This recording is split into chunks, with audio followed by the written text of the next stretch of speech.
Want to speak real Filipino from your first lesson? Sign up for your free lifetime account at filipinopod101.com. Tubig po. Water please. Here's another travel phrase you should know. Tubig po. Water please. So here po doesn't actually mean please. It's a polite particle. You add it to the sentence to make it sound polite because you want to be polite when asking for water since it's like free. You need to be polite. Magkano ito? How much is this? Magkano ito? Magkano ito? This means, how much is this? So yeah, definitely travel also means you want to go shopping. So you might want to remember this phrase. How much is this? Magkano ito? So ito actually is this. So it has to be somewhere near you. Gusto ko ng 10 nito. I'd like 10 of these. Okay, so if you want not just one of something, you could try using this one. Gusto ko ng 10 nito. Gusto ko ng 10 nito. This means I'd like 10 of these.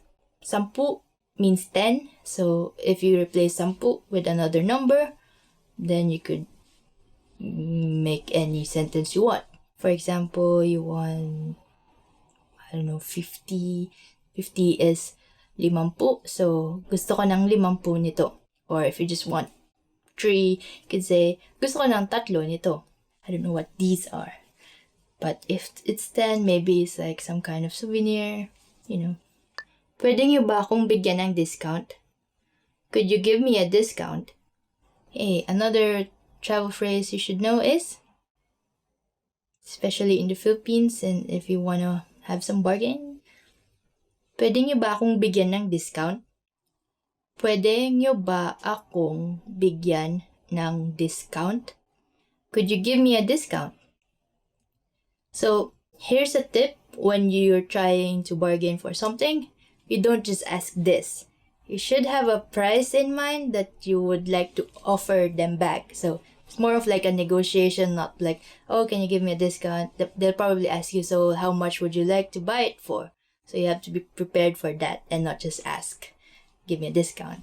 You have to name your price as well. Tumatanggap ba kayo ng credit card? Do you take credit card? Here's another phrase that you might want to know when traveling. Tumatanggap ba kayo ng credit card? Tumatanggap ba kayo ng credit card? Do you take credit card? So yeah, of course, you just have a limited cash that you exchange. Your currency for the local currency. So you might want to just spend the cash in the places that don't accept credit card. Or else you might really need it somewhere that doesn't accept anything else but cash and you didn't have it. So, yeah, you might want to ask this question a lot. Odd. Odd. Odd. The next word is odd. In English, odd. Kapag magbibigay ka raw ng pera sa kasal, dapat odd ang unang numero para hindi ito mahati. Kapag magbibigay ka raw ng pera sa kasal, dapat odd ang unang numero para hindi ito mahahati. They say that if you were to give money at a wedding, it should be an odd number so that it can be divided.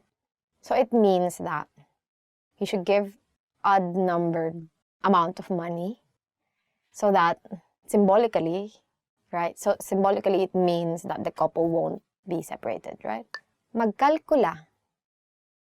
Magkalkula. To calculate.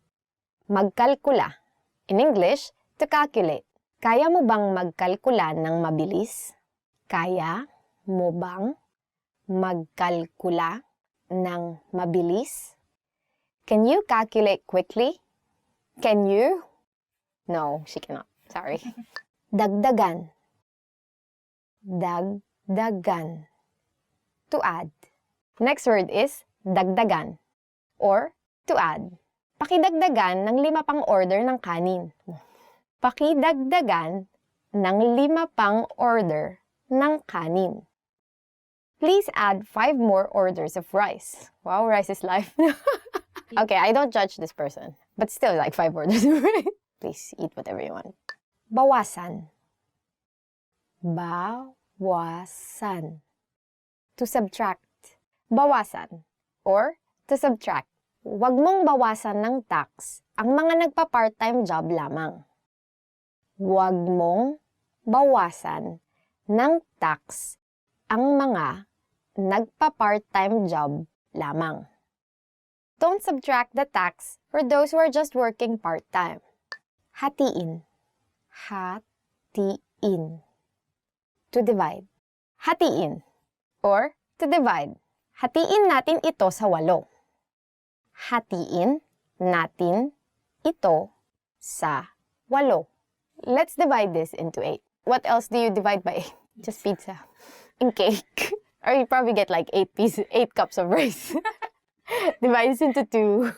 Oo, tama ka. Yes, you're right. Oo, tama ka. Oo, tama ka. This means, yes, you're right.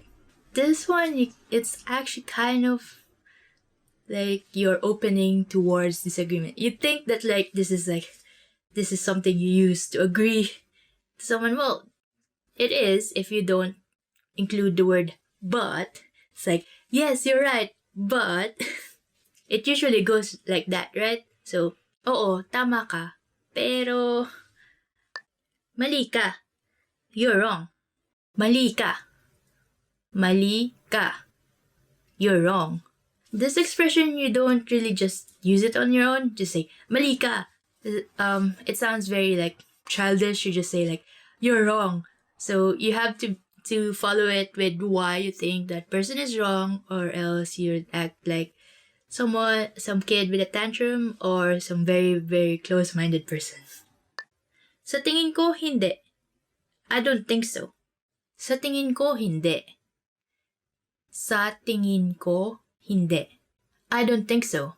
Yeah, this is a much softer way to disagree. Sa tingin ko, hindi. It's it's not like a fact that you're wrong, but in my opinion, you are wrong. And reasoning.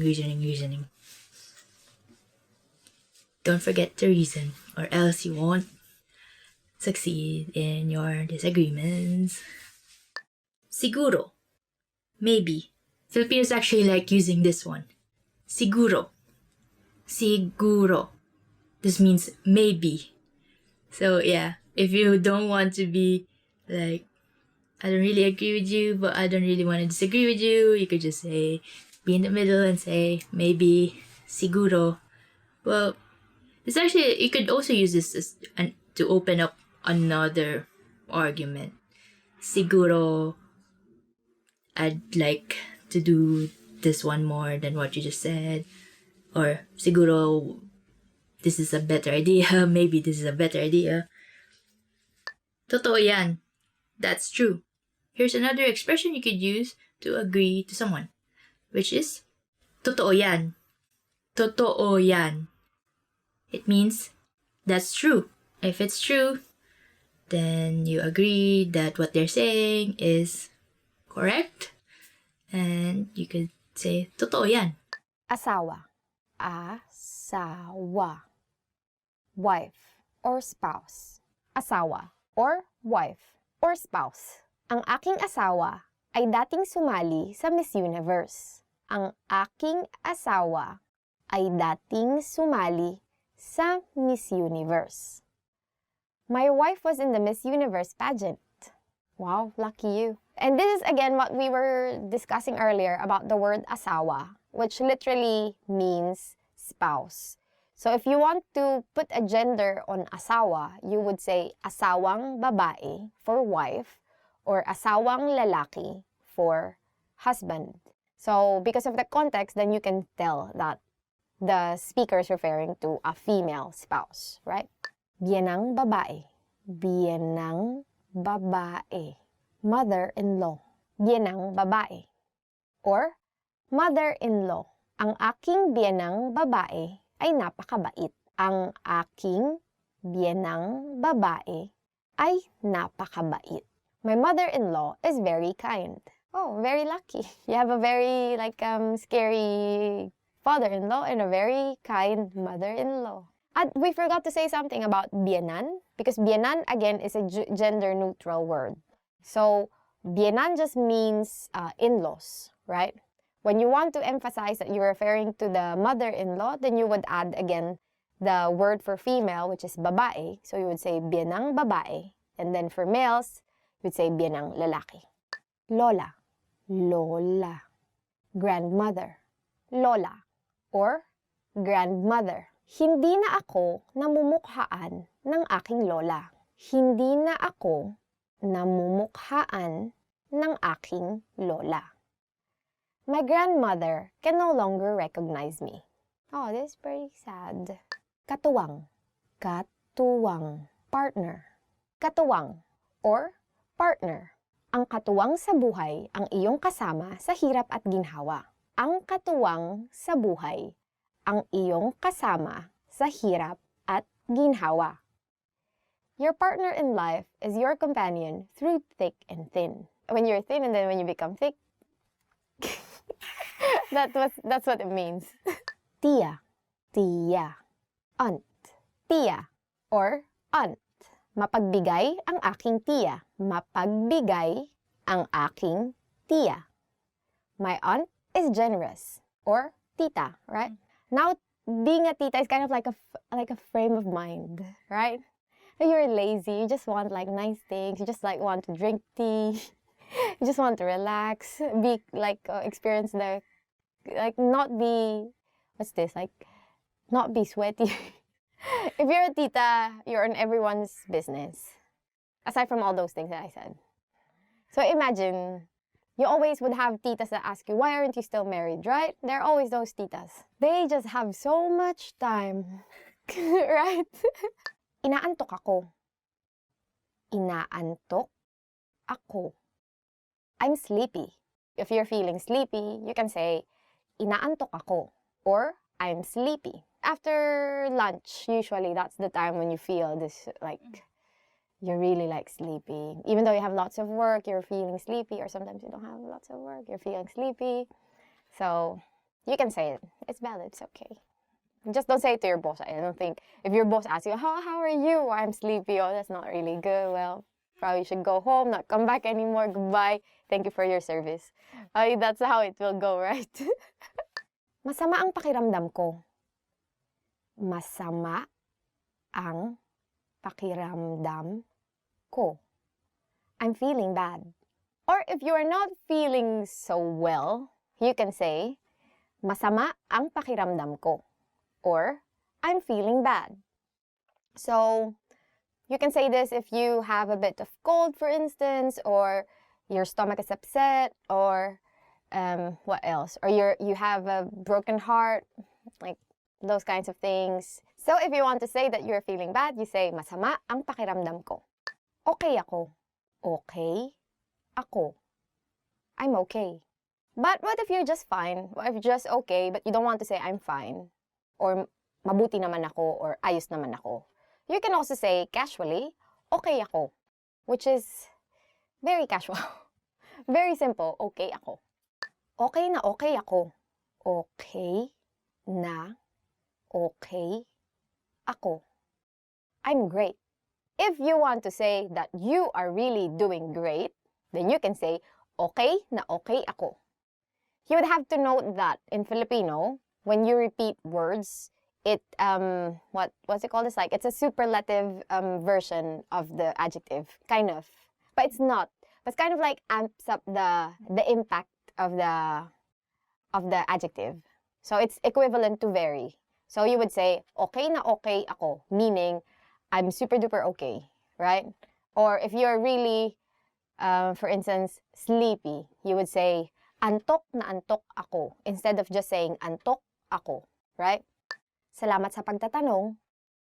Salamat sa pagtatanong. Thank you for asking.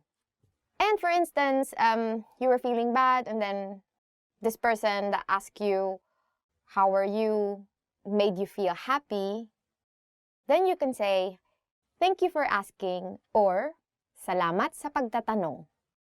Because of course, you felt happy that someone asked you, especially if you're feeling bad. Pag-iyak. Pag-iyak.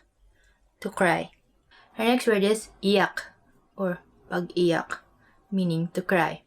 Ang pag-iyak ay mahalaga paminsan-minsan para mailabas ang sama ng loob.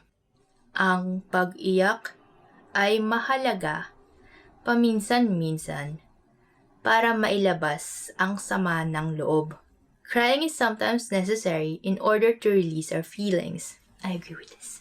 Yeah, don't bottle it up inside. Well, actually, yeah, because it might come out as something worse. So, let it out as tears. Pinanghinaan ng loob. Pinanghinaan ng loob. Discouraged. Pinanghinaan ng loob. Discouraged. Pinanghinaan ako ng loob nang mabalitaan ko ang nangyari sa guro natin. Pinanghinaan ako ng loob nang mabalitaan ko ang nangyari sa guro natin. I was discouraged upon hearing what happened to our teacher. I guess something bad happened to him or her. So, that sucks. Sorry. Sorry, teacher. Nabigo. Nabigo. Disappointed. Our next word is nabigo, meaning disappointed. Okay, so for example, you watched Beauty and the Beast and this wasn't really what you expected. So you might use this sentence. Nabigo ako sa palabas na Beauty and the Beast. Nabigo ako sa palabas na Beauty and the Beast. I was disappointed by the movie Beauty and the Beast. I wouldn't disagree, to be honest. Hindi masaya. Hindi masaya. Unhappy. Next sad word is hindi masaya, meaning unhappy. It literally means unhappy, like not happy. For example, si Claire ay hindi masaya sa pagkatalo sa volleyball match. Si Claire ay hindi masaya sa pagkatalo sa volleyball match. Claire is unhappy about their loss at the volleyball match. I guess if you lose any kind of sports, you're not gonna be happy. Well, although if you think that you have given it your all, then you'd still be like at least proud if you're not happy that you've done it or something. But there's always a next time. Just train harder, I guess, Claire. Tinanggihan. Tinanggihan. Rejected. Our next word is tinanggihan, meaning rejected. I guess, yeah, that's a very sad thing to be rejected. Like this example. Tinanggihan si Troy sa kanyang pag-a-apply ng visa. Tinanggihan si Troy sa kanyang pag-a-apply ng visa. Troy's application for a visa was rejected. This is definitely a sad time for Troy. Well, it's actually very sad if you get to this situation, because like visas have so many requirements, and like if you still didn't get it, it's just like, oh my god, what was I supposed to do? Want to speak real Filipino from your first lesson? Sign up for your free lifetime account at filipinopod101.com. Nababalisa. Nababalisa. Upset. Our first word is nababalisa. This means upset. Jerry's upset. So, in Filipino, it will be nababalisa si Jerry. Nababalisa si Jerry. I guess because Tom is always after him. Saktan. Saktan. To hurt. Our next word is saktan, meaning to hurt. I don't know who is Ori and who is Benny, but apparently Sinaktan ni Cory si Benny. Sinaktan ni Cory si Benny. Cory hurt Benny. Benny got hurt by Cory. I guess they're not in good relations right now. Kaibigan, meaning friend. Let me say something about this word, because you have to say it like this. Kaibigan. Kaibigan. Because kaibigan means friend. But when you twist it a bit and say it like this, kaibigan. Kaibigan. That's it's not really a natural way of saying it, but it actually means lover. So when you tease your friends that you think might be getting together, you say are you sure you're kaibigan or kaibigan? And there's a saying, quality over quantity, so maybe for people who doesn't have much friends, you could use this sentence. Kakaunti lamang ang aking kaibigan. Kakaunti lamang ang aking kaibigan. This means I only have a few friends. So yeah, it's not always about the quantity. Kumusta? How are you? Well, for Spanish people out there, you might recognize this a bit because it comes from the Spanish ¿Cómo estás? Because, long time ago, 300 years of Spanish colonizations will make your language have some Spanish things in them. Definitely remember this. And here's one point that you should know, but when Filipino people actually ask you kumusta, it's not just how English-speaking people would say, how are you? And then it's just a greeting. When Filipino actually ask kumusta, they really want to know how you are. So people really answer back how they are. Another favorite word chosen by fans is kape, coffee. And, if you want to order coffee, you want to know how to say it so that you can order it every day. Because some people do not exist without coffee. Well, they are technically not yet alive without coffee in them. So remember this word, kape. For some people, this is not true. This is actually not true for me. But if it is true, you could use this sentence. Hindi ako mahilig sa kape. Hindi ako mahilig sa kape. This means I don't like coffee. Please forgive me. It's just a sample sentence. I do like coffee. Kinakailangan, important.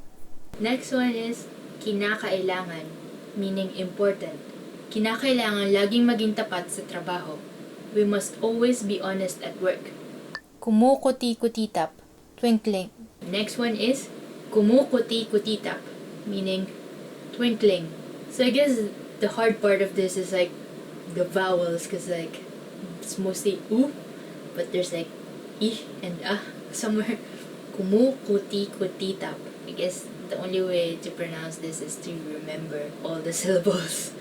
Kumukuti-kutitap, twinkling. Ang between ay kumukuti-kutitap. The star is twinkling. How would you even sing Twinkle Twinkle Little Star? Kumukuti-kutitap, kumukuti-kutitap. Try to say it very fast. Kumukuti-kutitap, kumukuti-kutitap, kumukuti-kutitap. Jet ski. I'm not even saying the meaning for this one. Cause you know what it is. Mayayaman lang ang nakakabili ng sariling jet ski. Only those who are rich can buy their own jet ski. Yeah, cause it's expensive and you don't need it for daily life. Okay, next is beach chair. Meaning beach chair. For example, ayokong lumangoy kaya doon na lang ako sa may beach chair. I don't want to swim, so I'll just stay by the beach chairs. Sandcastle, which means sandcastle. Hindi ko na-enjoy ang paggawa ng sandcastle nung ako ay bata pa dahil parati na lang itong inaalon ng tubig. I never enjoyed building sandcastles when I was young since it kept being washed away. I never really built sandcastles when I was young. It's more of let's bury someone in the sand. Yeah. And make mermaid figures of them. Yeah, you get what I mean. Okay, the next one is palamigan, meaning cooler. This is kind of a straightforward. Lamig means cold or cool. And like if you put the prefix pa and the suffix an, it's gonna be like the place where. So it's like the place where cold. But actually, yeah, most people would just call it a coalman. Yeah, it's one of those brand names that became common names. For example, siguraduhin yung dalhin ang palamigan sa beach para masarap ang inumin.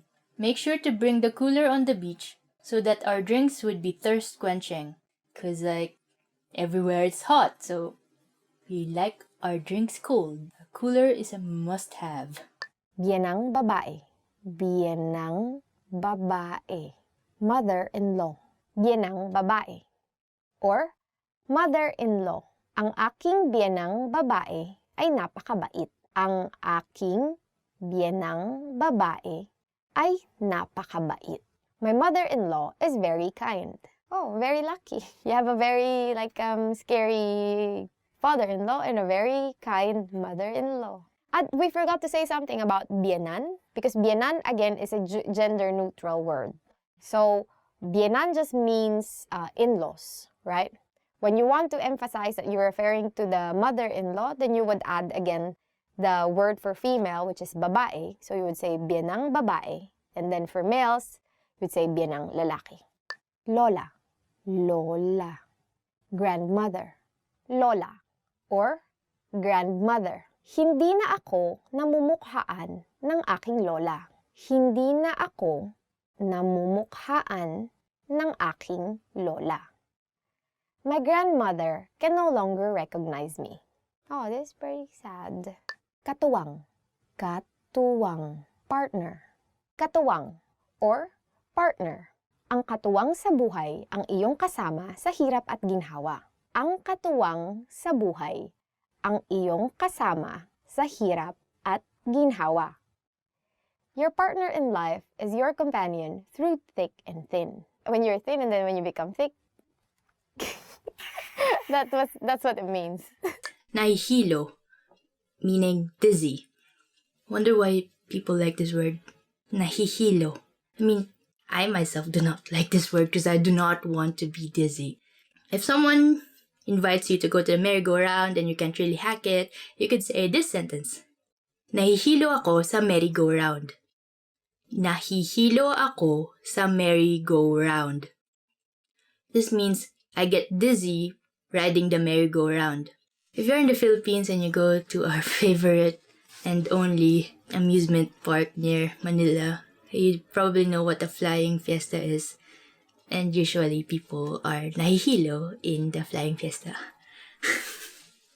Sunblock or sunscreen. Kailangan maglagay ng sunblock dahil hindi maganda sa katawan ang matinding sikat ng araw. It's necessary to put on sunscreen because the strong UV rays is not good for your skin. Yeah, this is very important because the sun could be very damaging to your skin. Bikini, meaning bikini. Bihira lang ang nakabikini sa beach sa Pilipinas. It's quite rare for people to wear bikinis in the beaches in the Philippines. I never really tried to count who has bikinis and who has swimsuits and who has just t-shirts and shorts. Everyone is free. Lumabas, to go out. Lumabas, or to go out. So, you want to ask permission from your parents before you go out. How do we say it in Filipino? Magpaalam ka muna sa iyong mga magulang bago ka lumabas. Ask permission from your parents before you go out. Someday, kids, you will be parents too.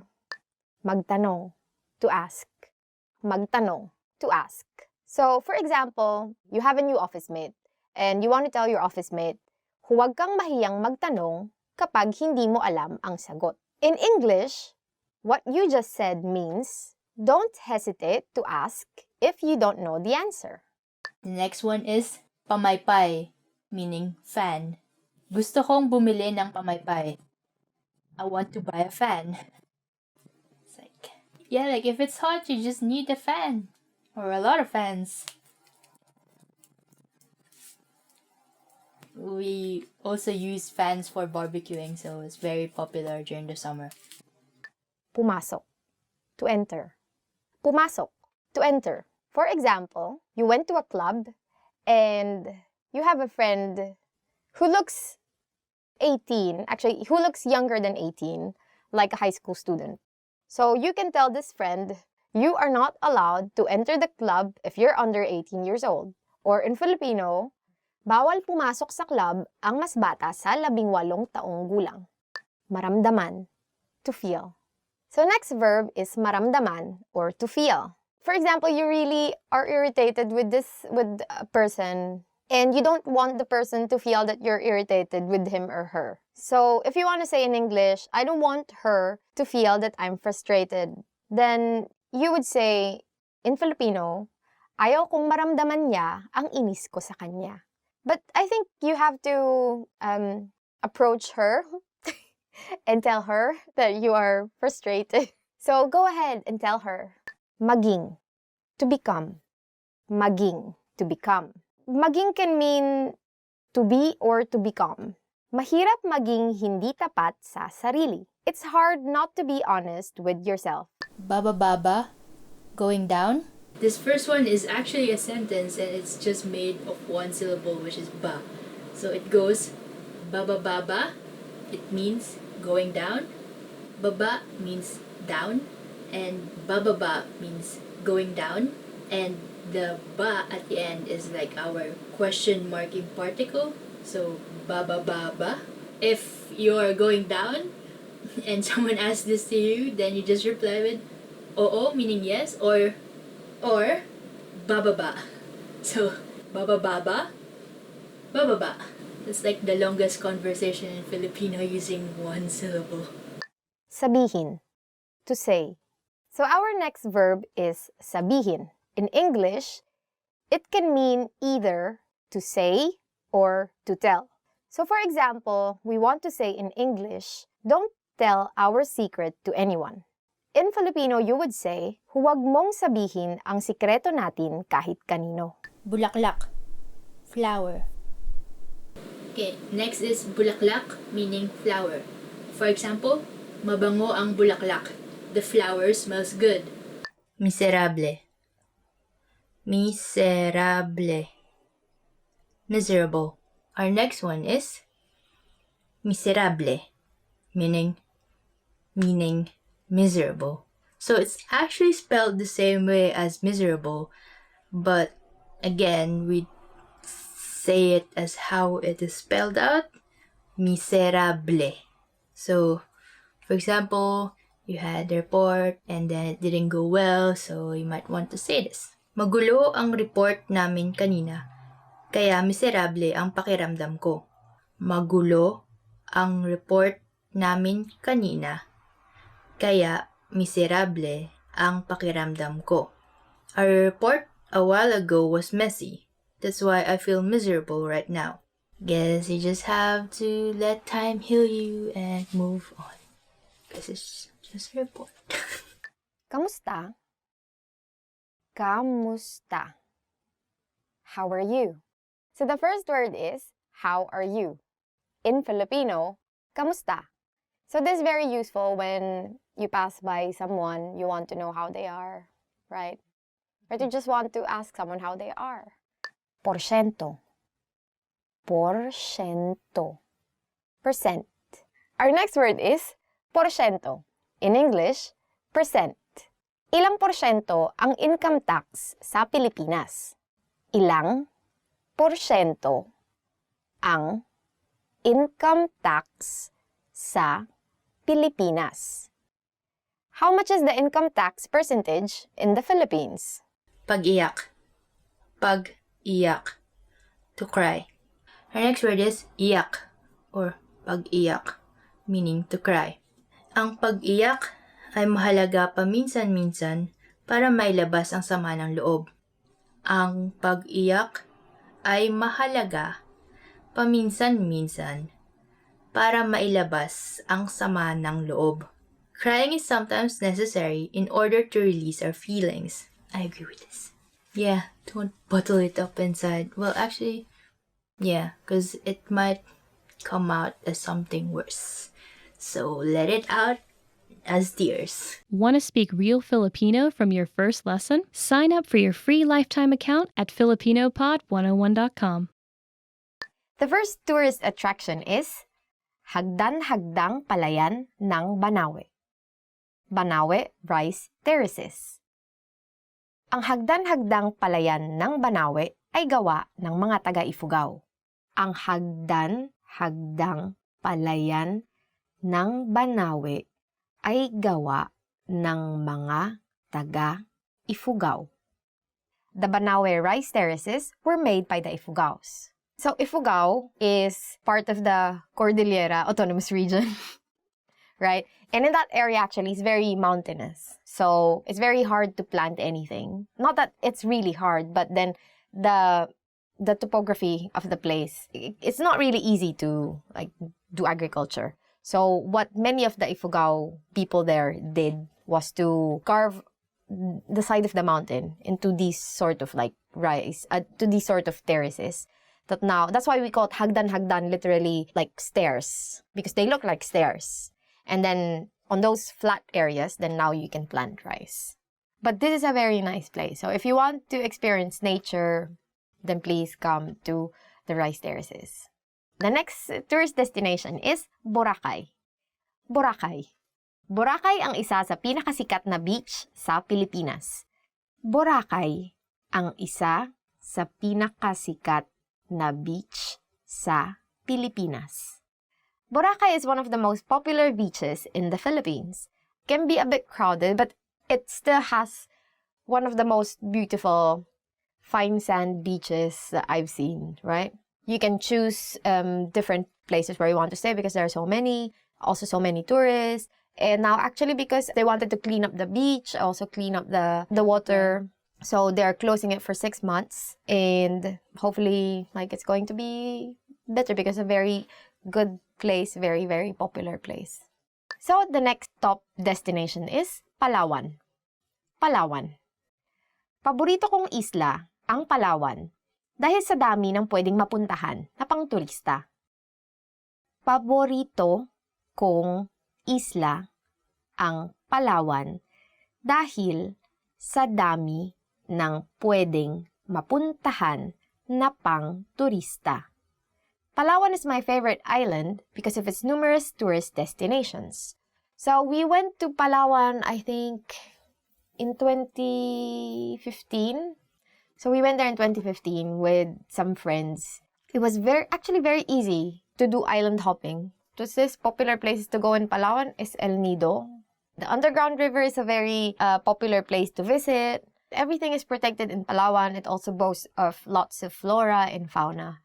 And natural resources, Palawan is very, very rich. So the next place is Surigao del Norte. Surigao del Norte. Kung gusto mong mag-surfing, punta na sa Surigao del Norte. Kung gusto mong mag-surfing, punta na sa Surigao del Norte. If you want to go surfing, then go to Surigao del Norte. I actually haven't been to Surigao del Norte, but I've seen pictures, and it's a really good place for surfing. But Surigao del Norte is a bit on the south, but on the side of the Pacific Ocean. So the waves there are much stronger. So it's very good for surfing if you're into such sports. I would want to go there one day. So the next place is Cebu. Cebu. Ang Cebu ay kombinasyon ng kasaysayan, mga isla at lungsod. Ang Cebu ay kombinasyon ng mga isla at mga lungsod na may mahabang kasaysayan. Cebu is a combination of islands and cities with a rich history. If you want a calmer place but still want, say, the city, then you can go to Cebu. And just take a 5-hour, 3-hour drive to somewhere, you will end up in a very nice beach. So for instance, when we were there, we went to Bantayan Island, and it's really one of the most beautiful beaches I've ever seen. Because it's really quiet, no one is there, just long stretches of shoreline. The water is very blue, very calm, very, very nice. Candlelit dinner. Candlelit dinner. Candlelit dinner. So our first idea is candlelit dinner. Or in English, candlelit dinner. Uso pa ba ngayon ang date na candlelit dinner? Uso pa ba ngayon ang date na candlelit dinner? Is a candlelit dinner still a popular idea for a date? I don't know. Is it? I think so. I don't know. We haven't done candlelit dinner. I think, personally for me, I don't like it when I eat in very, like, dimly lit. Really? I like eating, like, in dimly lit restaurants, but not, like, super dark, especially when it's just, like, a very small candle. It doesn't. No, need because to of my be. eyes, I think. Because I need more light. But usually candlelit dinner is not just candle. No, but there are some places like that, right? Like, for instance, you eat out in, like, in open spaces, and then they have this. Because it's really, even at home sometimes, like, Svetlin just wants to turn on, like, one of the lamps in the living room. But then to me, it's like, I cannot see my food. I want to see my food. So I turn on everything. I go, Parang barbecue on camping. yeah, I don't want to be, I cannot see my food. So, I don't know. But to some people, of course, this is, like, very romantic. And I think it's a very romantic thing because you are prettier, more handsome in the dark. I think that's the purpose of candlelit dinner, right? You have to agree with me. Yes. See? Maglakad ng malayo ng magkasama. Maglakad ng malayo ng magkasama. To go for a long walk. Maglakad ng malayo ng magkasama. To go for a long walk. Masayang maglakad ng malayo ng magkasama. Masayang maglakad ng malayo ng magkasama. It's fun to go on a long walk together.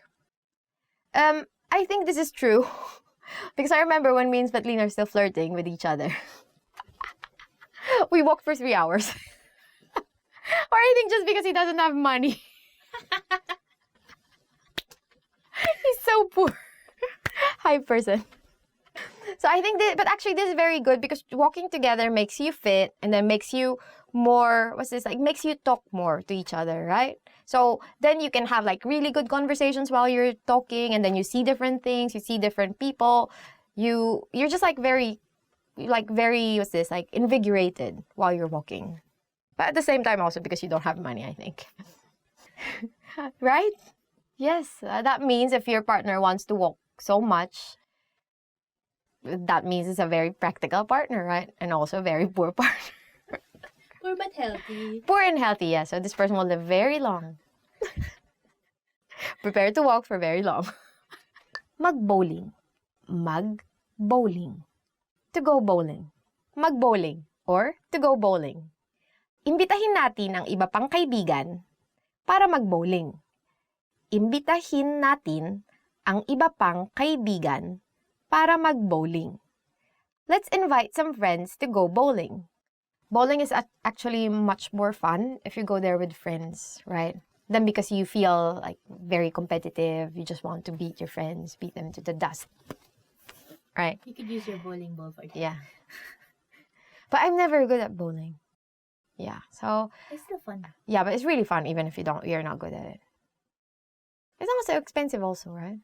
So it's a good idea for a date actually because then you both get fit, you see each other, like, having fun, and then it's not so expensive. Very good. Pumunta sa aquarium. Pumunta sa aquarium. To go to the aquarium. Pumunta sa aquarium. To go to the aquarium. Maraming taong pumupunta sa aquarium para mag-date. Maraming taong pumupunta sa aquarium para mag-date. There are a lot of people going on a date to the aquarium. Have you been for a date? Not really a date. I'm still a friend thing. Yeah, I don't actually, I mean, I like seeing fish. I like eating fish. But I'm not like the type of person to actively go to an aquarium for a date. I think Maybe it's also, like, it's kind of dark and, like, the water is, like... I am moving. It's very romantic, and then again in the dark, you are both, like, more handsome and prettier, right? And then, yeah, Or at least you feel like you're prettier than the fish, the fish. especially if it's a jellyfish or it's a blowfish. No, I think for many people, I think especially if you watch Japanese dramas, right? There's always like some scene in the aquarium, right? So, yeah, so probably I think it's a very, especially if it's a pretty aquarium, but if it's like a not so clean looking aquarium, probably not a good place to bring your date to. So choose your aquariums. Pumunta sa opera. Pumunta sa opera. To go to the opera. Pumunta sa opera. Or, to go to the opera. Mahilig si Maria sa opera songs, kaya pumunta sila ni Ibarra sa opera. Mahilig si Maria sa opera songs, kaya pumunta sila ni Ibarra sa opera. Maria likes opera songs. That's why she and Ibarra went to the opera. But in the Philippines, we don't have so much. There are theaters, of course, right? We can go to the theater, watch a play, right? See musical. Musical. But opera, we don't really have opera. But before, I think in the history, you had like zarzuela, like really old types of opera, zarzuela or vaudeville, right? Those kinds of older ones. But they're not really being done now, I think. So, yeah, so those old songs. So that's why probably Maria likes opera songs, because it reminds her of her because Maria and Ibarra are Maria Clara actually. And Ibarra are characters from a novel by our national hero Jose Rizal. And yeah, they like opera songs. Magboluntaryo to volunteer. Magboluntaryo to volunteer. Pagkatapos ng sakuna, maraming oportunidad para magboluntaryo. After a disaster, there are a lot of opportunities to volunteer. Protektahan, to protect. Protektahan, which means to protect.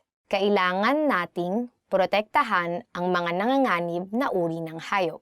In English, we need to protect endangered species. Actually, in Filipino, we use lots of English words. So we can say, kailangan nating protektahan ang mga endangered species. Mag-reuse, to reuse.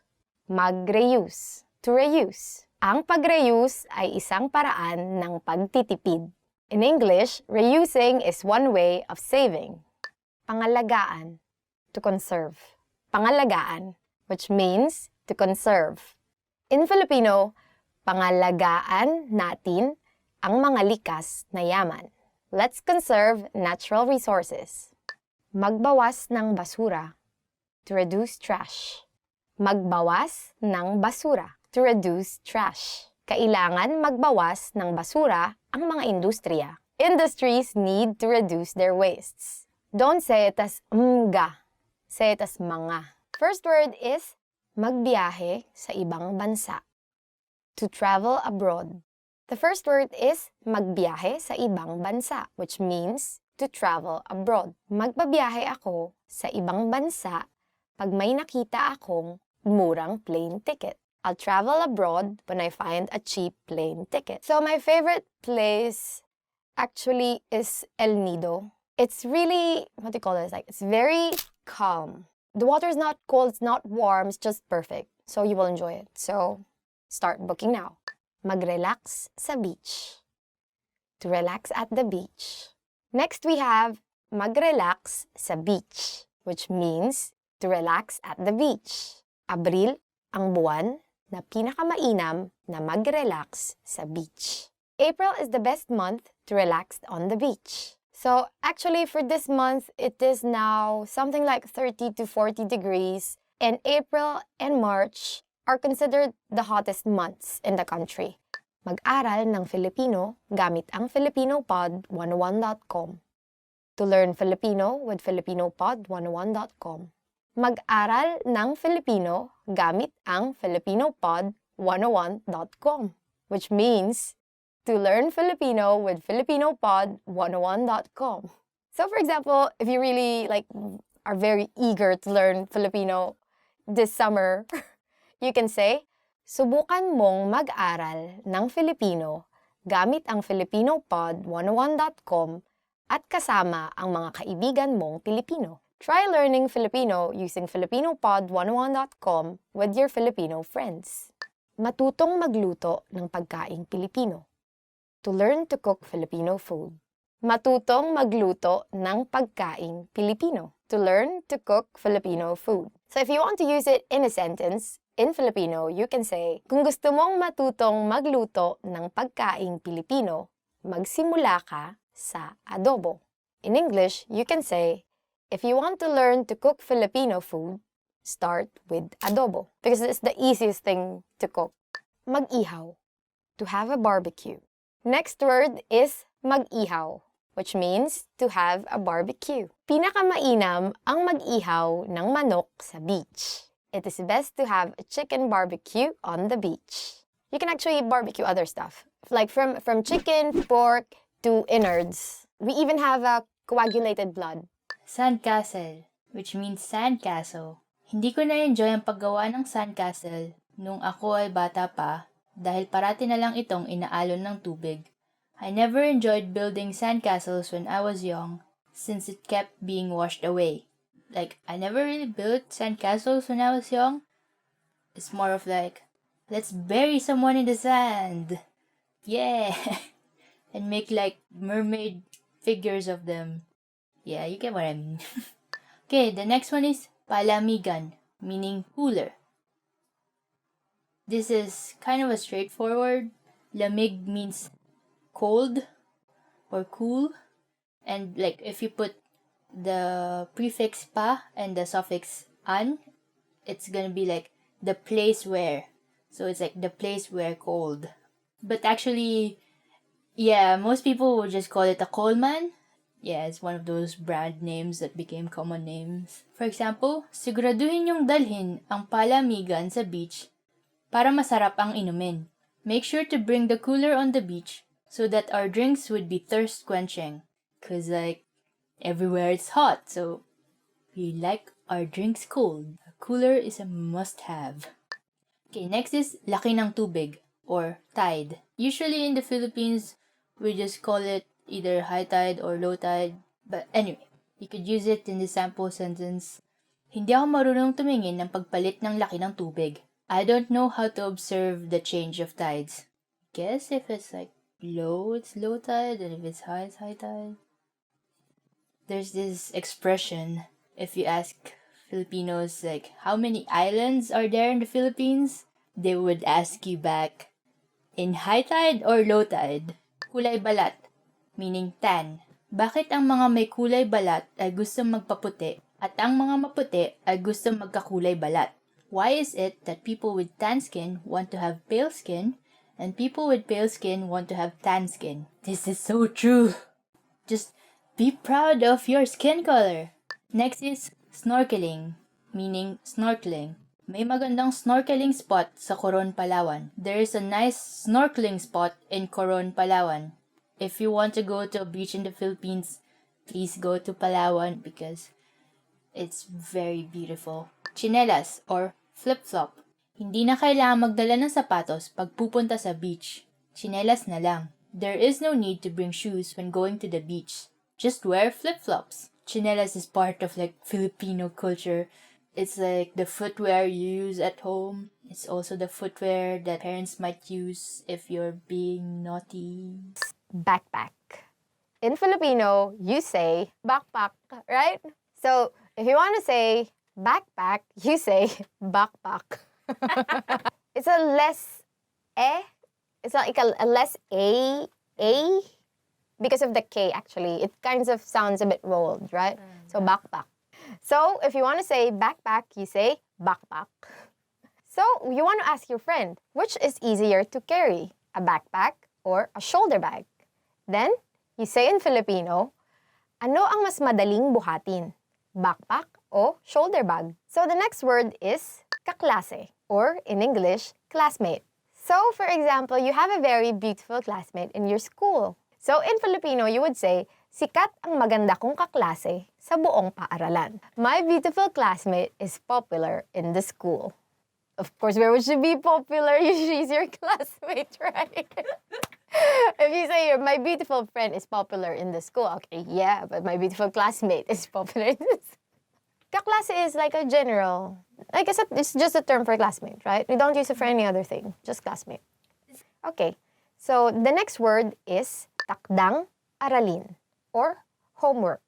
In Filipino, you would say, nakikita ko ang halaga ng hindi pagkopya ng takdang aralin. I can see the value of not cheating on my homework. Good for you. Okay, next word is pagsusulit. This is very important, so remember this. It might come up in your exam. Nice. Because pagsusulit means exam. So for example, you want to be really sarcastic to someone who got a high grade in their exam. So you will tell them, ang mataas na grado sa pagsusulit ay hindi nangangahulugan na matalino ka. Or in English, a high grade in the examination doesn't mean you are intelligent. Hello, Supe. I have a friend, we're really friends, but in high school, he was the valedictorian. And I don't really study in high school, but he was the valedictorian. And then now we are always telling him, you only became valedictorian because you are good at memorization. And what's nice about him is that he admits it. That's why we're still friends. The next word is summer vacation. In English, it is summer break. Actually, it's also in English, summer vacation. But when we say summer break in Filipino, we don't use the term summer break, but we use summer vacation more, right? In Filipino, you would say, masaya ang summer vacation. Summer break is fun. Actually, in the Philippines, all year round it's summer. But it's not all year round it's vacation, no. It's just summer. And usually we have summer vacation from end of March, beginning of April, in time with the Holy Week, right? And that's actually the period when we have the hottest temperature. Sometimes around 40, right? 38, 40. Yeah, so it can get really hot. But because we have lots of beaches, there's always some place where you can go. And it's pretty cheap everywhere you go. And so summer break is fun. Want to speed up your language learning? Take your very first lesson with us. You'll start speaking in minutes and master real conversations. Sign up for your free lifetime account. Just click the link in the description.